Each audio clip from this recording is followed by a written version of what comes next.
Olá! Então hoje falaremos sobre vínculo e culpa. A nossa maior relação de vínculo, primeira e maior relação de vínculo se dá com a mãe. Principalmente porque quando nós somos ainda óvulo, nós já estamos no corpo das nossas mães, assim que é determinado que é XX, né? Ou seja, tem um útero na barriga das nossas avós. Então nós trazemos memória desde lá em forma de célula e quando nós temos então a fusão com o espermatozoide do pai, nós tomamos forma de gente dentro da barriga das nossas mães e compartilhamos todas as sensações. Então alegria, tristeza, medo, surpresa, pavor, alguma coisa que eu achei engraçado. Então, todas essas reações, todas as emoções, elas provocam alguma... Nós temos uma reação física e química também. E isso é compartilhado com essa criança. O que acontece, então, com a criança que está dentro do corpo da mãe? Ela entende que o corpo dela e o corpo da mãe são um corpo só. E ao nascer, como o alimento dela vem do corpo desta mãe, ela ainda entende que é um corpo só. Então existe aqui um vínculo muito forte, principalmente quando esta mãe vai ao banheiro, por exemplo, e esta criança chora se ela não for junto, porque é como se fosse uma parte dela se distanciando, é como se fosse seu braço caminhando para um outro lado, né? Se distanciando do corpo. Então, esse vínculo ele é muito forte, sim. E aí entra o papel do pai, embora não seja a realidade de muitas pessoas, né, de muitas famílias, desse pai vir mostrar para essa criança que o corpo dela e o da mãe não é o mesmo, e também para essa mulher relembrar lá, porque as mulheres elas costumam se esquecer, né, e não é à toa, ela se esquece da mulher antes da mãe, não é em todos os casos, mas na maior parte deles. Por quê? Porque ela concentra esse cuidado para essa criança que depende em tudo dela. Para aprender a caminhar, para aprender a comer, para aprender a sinalizar o que quer. Porque existe um sofrimento, uma culpa também materna em relação a não saber identificar esses sinais. As mulheres acham, né, as mães acham que tem a obrigação de saber e nada disso é consciente. Muitas vezes vem uma culpa não sei de onde, né, então ela é inconsciente, é para além daquilo que a gente consegue administrar. E então são 2 anos, na verdade, após o nascimento da criança, que esta mãe se concentra na criação dessa criança para que ela se desenvolva no mundo. Então nós temos o Winnicott, que traz esse conceito da mãe suficientemente boa e que ajuda a mitigar um pouco dessa culpa. Por quê? Porque a mãe suficientemente boa, ela atende essa criança nas suas necessidades básicas, né?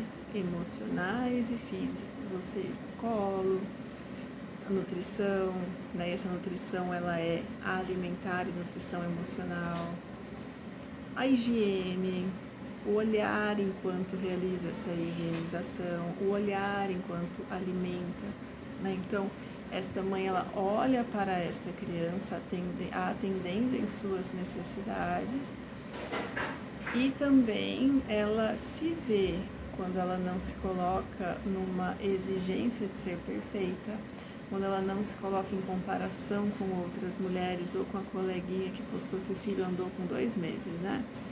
E ela não se cobra achando que o dela tem alguma questão diferente ou que deveria fazer e etc. Então aqui entra todo um processo de culpa.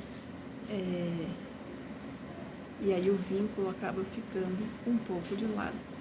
Então quando a gente esquece da vinculação e olha para a culpa se cobrando ser melhor e às vezes está atendendo o suficientemente bom, existe aqui um atendimento maior ao ego do que a necessidade dessa criança que, na verdade, toda essa atenção recebida, as reações que essa criança demonstra, as frustrações naturais que ela sofre, elas vão apenas escalando, né, conforme ela cresce e depois adultece. Conforme esta criança cresce e depois adultece, o que acontece com essa relação de vínculo é que ela sempre foi cercada de utilidade. Óbvio que também de importância, mas entre importância e utilidade, a utilidade sempre terá tido um peso maior. Por quê? Porque através desses adultos ou das pessoas que estão nesse ambiente que essa criança cresce, forma suas opiniões e valores, e também tem como referência o certo e o errado, como ela deve resolver suas questões, a forma como ela foi ensinada a resolver. Então ela toma aquilo como uma regra. Conforme ela cresce e depois adultece, existe um afastamento. E esse afastamento, ele acaba trazendo à tona a importância, pesando mais do que a utilidade. E quando esses cuidadores, eles estão já condicionados à utilidade, eles não conseguem sair dela, eles precisam ser úteis a qualquer custo. E é onde acaba entrando aqui uma interferência nas decisões, né, que essa pessoa toma, seja em relação à profissão, à cidade que vai morar, o que vai fazer, às vezes até no que vai vestir, ou mesmo na parceria afetiva. Então, essa pessoa que ela está no papel de cuidador, né, cuidadora, seja mãe, pai, avô, avó, tio, tia, né, nesses cuidadores, nesses adultos que cercaram o cuidado dessa pessoa enquanto criança, existe uma certeza muito grande de que sabe o que é o certo e sabe o que é o melhor. Só que essa pessoa que cresceu e adulteceu também desenvolveu o entendimento daquilo que é bom e capacidade de lidar com as consequências. Porque o que acaba vindo nessa situação, tem duas coisas aqui.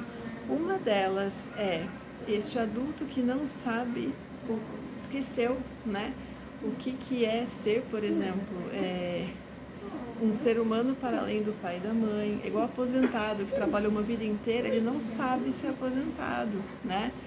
E acaba vindo também reações por parte desta criança que já está grande, muitas vezes uma criança grande que está crescendo, adolescendo, e que quer fazer algumas coisas, que consegue fazer, tipo, e eu tô falando, pode parecer exagero e não é. Colocar um suco num copo, e o pai e a mãe não deixam, porque vai derramar, e, mano, a criatura tem 10 anos de idade, porque ela vai ter que saber que se ela derrubar, ela vai ter que limpar. Isso é vida, né? Vida. Lavar uma roupa, limpar um ambiente, higienizar, organizar o seu próprio ambiente primeiro, dobrar uma roupa para pôr na gaveta, mesmo que seja meio tortinho, mas ela vai fazer melhor da próxima vez e talvez aquele seja o melhor que ela possa fazer.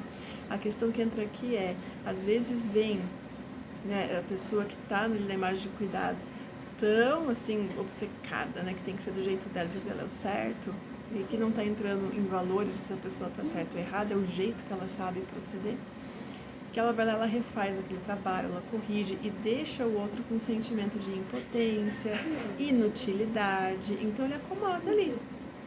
O que pode acontecer aqui em relação à culpa e vínculo é que existe uma culpa e um sentimento de vazio por permitir que o outro cresça, e o outro, se for sempre cuidado e amparado e nunca teve frustração, nunca teve autonomia, nunca pôde, né, decolar para a vida sozinho, existe uma culpa de distanciar desse vínculo, porque também tem medo de colocar a sua forma de resolver problemas, a sua forma de resolver questões, a sua forma de ver o mundo, que pode ser totalmente diferente do que viu, do que conviveu e do que aprendeu. Então existe um sentimento de invalidação daquilo que foi e na verdade não tem nada a ver com isso. Tem a ver apenas com uma adaptação, uma forma diferente de fazer a mesma coisa. Existe também o síndrome do ninho vazio, que é muito importante ler a respeito, que é esse vazio exatamente quando os filhos vão embora, quando eles aprendem, quando eles se viram, e qual é a minha importância aqui. A importância é grande, o que tem que ser esvaziado cada vez mais é a utilidade, porque ainda de acordo com o Winnicott, Uma maternidade bem-sucedida é quando a mãe se torna cada vez menos necessária. Então, ela é importante. É uma visita bem-vinda, querida, bem aproveitada. Momentos de qualidade bons são passados juntos. Muitas mães, na busca pela perfeição, se culpam em retornar ao mercado de trabalho, em passar um tempo menor do que muitas outras publicam que passam com seus filhos. Se culpar muitas vezes pelo fato desse pai não ter ficado na convivência e na vida, né, de não ter tido um casamento bem-sucedido, quando na verdade o que mais importa aqui é a qualidade do tempo que se passa junto e não a quantidade. Manda para quem precisa. E as dúvidas relacionadas a esse tema serão respondidas no vídeo de segunda-feira. Dá uma hypada, curte, segue, que toda quinta-feira tem uma aula nova por aqui.